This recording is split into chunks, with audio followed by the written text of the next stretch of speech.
জয় হিন্দ, জয় ভারত বন্ধুরা। তোমরা হচ্ছে ডিফেন্স লাভার চ্যানেল।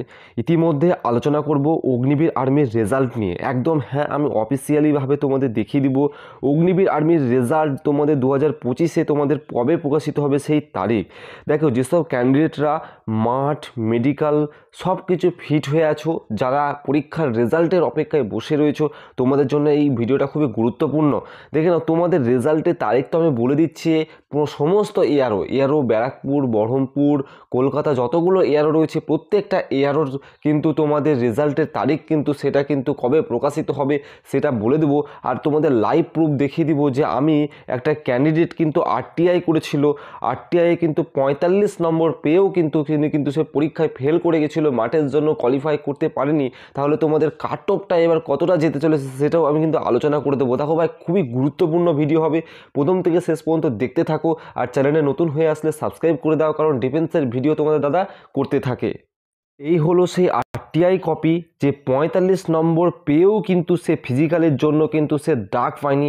তাহলে যেসব ক্যান্ডিডেটরা মাঠ, মেডিকেল সমস্ত কিছু ফিট হয়ে বসে রয়েছে রেজাল্টের অপেক্ষায়, তোমাদের কিন্তু একটা খুবই গুরুত্বপূর্ণ বার্তা এই ভিডিওর মাধ্যমে আমি তুলে ধরবো। দেখো, প্রথমত তোমাদের এই ভিডিওতে আমি দেখিয়ে দিই, এই যে আরটিআই কপিটা করা হয়েছে, যেই ক্যান্ডিডেটটা করেছে তিনি হচ্ছেন এআরও বহরমপুর আন্ডারে।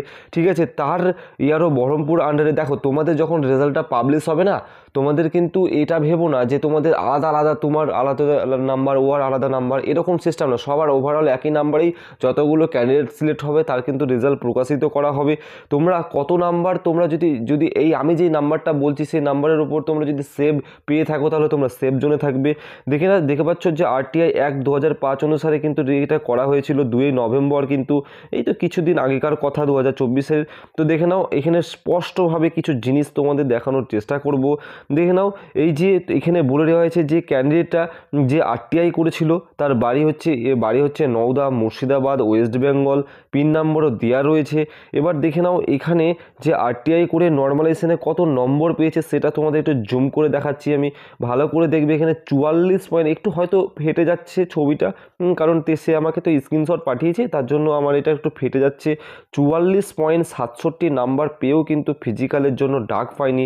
ঠিক আছে, তাহলে এবার তোমরা বুঝতে পারছো, যারা কিন্তু মোটামুটি 45-এর ওপরে, যারা 45-এর ওপরে নাম্বার পেয়েছিল তারাই কিন্তু ফিজিক্যালের জন্য ডাক পেয়েছে, এবং তোমরা কিন্তু মাঠ করে এসেছো। এবং যারা মাঠ, মেডিকেল সব কিছু ফিট হয়ে বসে রয়েছে রেজাল্টের অপেক্ষায়, তোমরা কিন্তু এখান থেকে একটা আনুমানিক আইডিয়া করে নাও যে তোমরা কিন্তু তোমাদের নাম্বারগুলো কিন্তু 45-এর ওপরে রয়েছে। ঠিক আছে, এবার এখানে একটা জিনিস বলা রয়েছে যে হোয়াট ইজ কাট অফ, তাহলে কত কাট অফ যেতে পারে। এখানে আরটিআই অ্যাক্ট 2005 অনুসারে এখানে স্পষ্ট বলে দেওয়া রয়েছে যে কাট অফ আগে থেকে ইন্ডিয়ান আর্মির দ্বারা কিন্তু জানানো হয় না, এটা কিন্তু তখনই জানানো হবে যখন তোমাদের রেজাল্টটা প্রকাশিত বা পাবলিশ হবে। ওকে, তার আগে কিন্তু কিচ্ছু জানানো হবে না। আরটিআই কপি দ্বারা আমি তোমাদের দেখিয়ে দিলাম। তবে এতটুকু তোমাদের বলে রাখি যে আমি তোমাদের এখন যদি বলি যে কাট অফ তোমাদের 50 যাবে, 60 যাবে, এটা খুবই অন্যায় হবে, কারণ তোমাদের আর মাত্র 10 থেকে 15টা দিন পর তোমাদের রেজাল্ট দেবে। এভাবে আমি আগে থেকে কাট অফ বলে তোমাদের কাউকে আমি মনোবল আমি ভেঙে দিতে চাই না, কারণ প্রত্যেকটা ক্যান্ডিডেটরাই চাই যে তারা চাকরিটা পাক।